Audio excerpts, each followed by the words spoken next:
À seulement 3 ans de l'organisation de prochaines échéances électorales en RDC, la toute première après la passation civilisée du pouvoir au sommet de l'État, la question autour de réforme de la Commission électorale nationale et indépendante est plus que nécessaire. La CNI, organe habilité à organiser les élections en RDC, est composée de 13 membres, dont 9 issus de partis politiques. Et selon Jackie Songo, qui a préparé aux dernières assises sur la réforme de la CNI, cette composition ne laisse pas la possibilité à cette institution d'appui à la démocratie d'avoir son indépendance.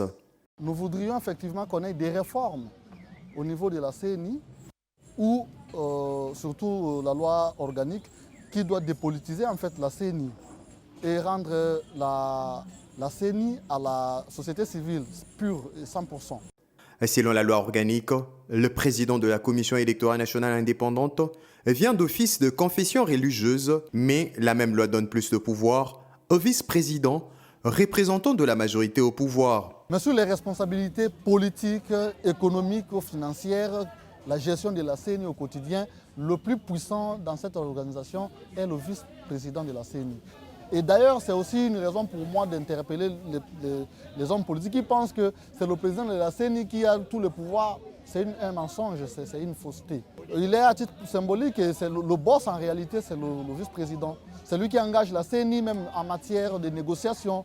Autre réforme suggérée, le retour de scrutin présidentiel à détour, la campagne électorale sans faire recours à l'argent et autres présents, et la suspension de la loi sur le seuil de représentativité, ainsi que la caution jugée exorbitant. Il faudrait qu'on revoie le mot de vote des sénateurs et des gouverneurs. Ici, dans le salon UP de Kinshasa, le débat autour de l'entérinement de Ronsard Malonda, comme futur patron de la centrale électorale divise, au sein de la classe politique, certains se proposent comme médiateurs et question de mettre ensemble le protagoniste, le plus connu, et le groupe de 13.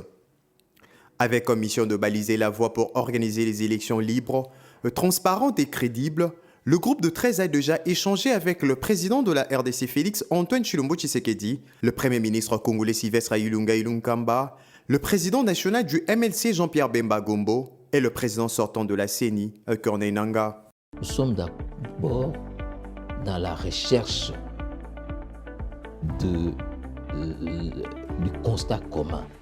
Contesté d'abord par Lisanga Bonganga, appuyé par la récente déclaration du Front commun pour le Congo, famille politique du sénateur à vie Joseph Kabila, qui estime qu'aucune réforme en matière électorale n'est envisageable en dehors du cadre institutionnel.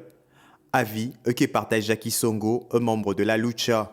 Le temps qu'ils ont pris pour aujourd'hui défendre ce qu'ils pensent, pour moi, je qualifie ça d'une aventure. D'une aventure tout simplement parce que ce sont des personnalités qui sont censées produire pour nous des lois. Et ils sont députés pas aujourd'hui ou hier, mais ils sont députés depuis 2018-2019. Et ils avaient tout le temps donc de pouvoir nous proposer ces réformes que nous voudrions aujourd'hui. Question de dialogue ou de discussion autour de ces réformes ne peuvent pas provenir, surtout pas d'eux. Et depuis les élections de 2006, la Commission électorale nationale indépendante ne cesse d'enregistrer de modifications parfois pour des intérêts égoïstes. Une commission composée en majorité par des membres de familles politiques, mais dites indépendantes.